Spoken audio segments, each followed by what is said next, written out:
what do people do when they're on their last legs? Desperate people do desperate things. If a missile did land in Poland, Poland would regard that as a direct attack, a very uncertain situation, and one that we have to manage very carefully.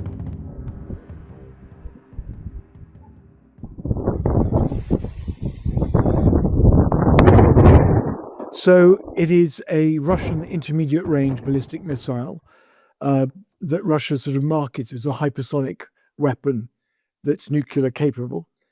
In fact, it's based on an older missile called the RS-26 Rubesh, and basically it's a lot of old parts combined in a new missile rather than completely new missile technology.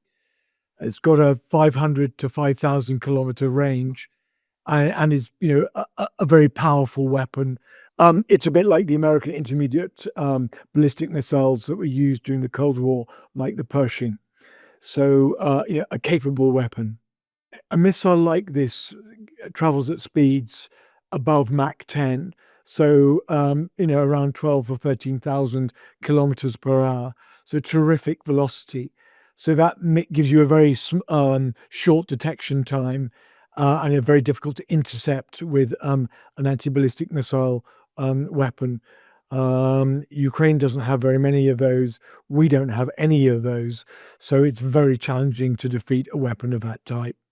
And of course, with its range of 5,000 kilometers, it can reach virtually any target it likes in Europe. It's very much designed to intimidate, to force Europe to accept Russia's conditions for peace in Ukraine. But I think as a strategy that will backfire, because we're making a lot of effort not to be intimidated by Putin's threats. I think if a missile did land in Poland, Poland would regard that as a direct attack against its own sovereign territory, and would probably respond very robustly to that. It might, attack launch sites in Belarus. It might attack launch sites in Russia. So I think it's a risky strategy for Putin, and I think that certainly Poland would respond strongly, but it could lead to a situation where NATO invokes Article 5, and of course that's only really been invoked once since really NATO came into existence, and that was after 9/11. So Russia's really ramping up tensions here, and I think it will want to cause concern without triggering an escalation. But I think we know that wars always start from unintended escalation.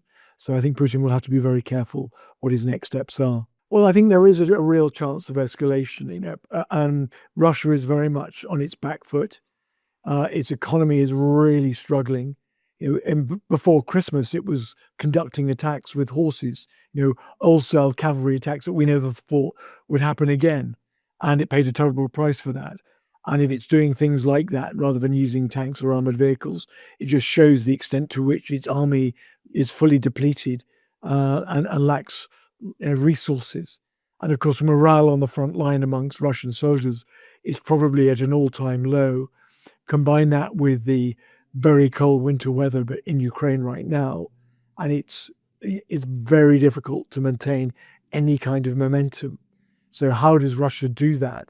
It is by this kind of escalation, and so it is worrying. And what do people do when they're on their last legs?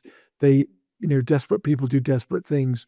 So very concerning for the West, especially in the light of other things that are going on in Europe, in Venezuela and in Iran at this time.